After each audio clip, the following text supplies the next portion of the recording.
there is a gift that every highly effective speaker desires right after their speaking performance. No, this isn't a tumbler or a notebook or a cool pen.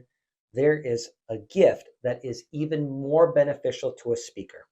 And that gift is, drum roll please, feedback. Now I know feedback is not everyone's favorite. And let's be honest, feedback that is critical of our performance, that almost always hurts.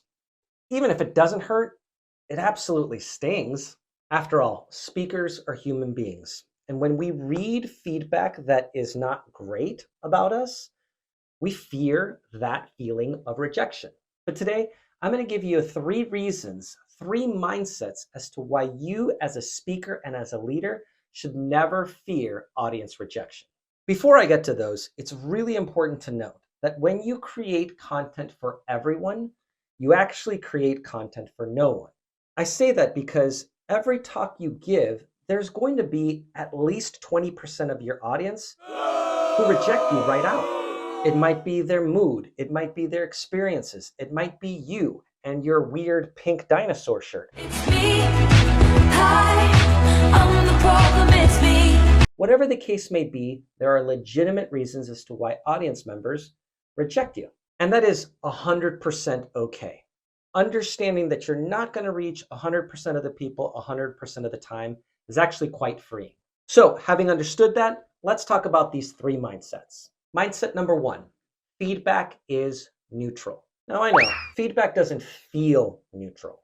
However, a recent University of Toronto study explained that we oftentimes react with our perceived intention of the feedback rather than the feedback itself. In other words, if I got a piece of feedback that said that I was low energy and that my shirts weren't bright enough, I would think, well, that person's trying to sabotage me. They never liked me in the first place. Who are these people? And just put all of the blame on that particular person. However, especially with written feedback, I have no way of knowing if that story is true. Feedback in itself is neutral. We assign the emotional value to it. This doesn't mean it's not going to sting when you hear something that you don't want to hear, but it's an important moment to recognize, am I projecting my emotions and my stories to something that can be truly valuable? The second mindset is that speakers demand feedback. Actually, let me edit that. Effective speakers demand feedback. Sure, you can say that effective speakers are gluttons for punishment. However, we understand that even though it doesn't feel great, the feedback we receive is really, really critical. Because after all, again, we're human beings. We have blind spots, and our coaches have blind spots about us. Sometimes an audience member makes a comment or a suggestion that I never thought of.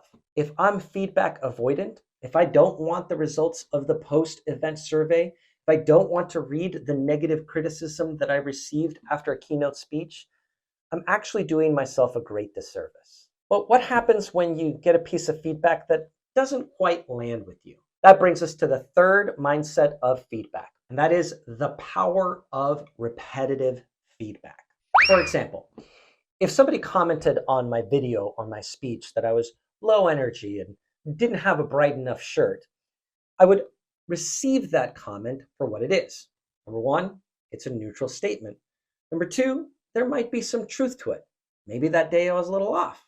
Maybe my shirt wasn't bright enough. I always take every piece of feedback, even if I think it's a little off base, and I evaluate how it can make me better. But the most powerful point of feedback is the feedback that you get repetitively. I'm going to give you a great adage that was given to me a few years ago about feedback and how we receive it. If somebody calls you an ass, you thank them for their time and you move on.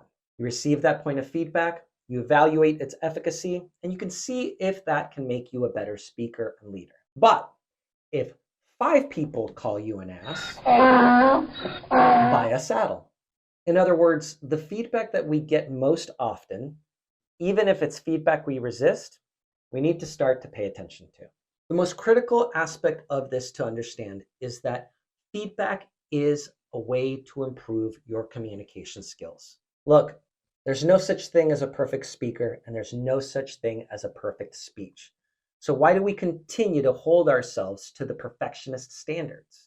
Knowing that we're not perfect, knowing that we're going to make mistakes, allows us to open up ourselves to coaching and advice, even from our most critical individuals. So remember, whenever you receive feedback, especially the feedback that doesn't quite feel good, don't fear it. Don't fear your audience rejecting you.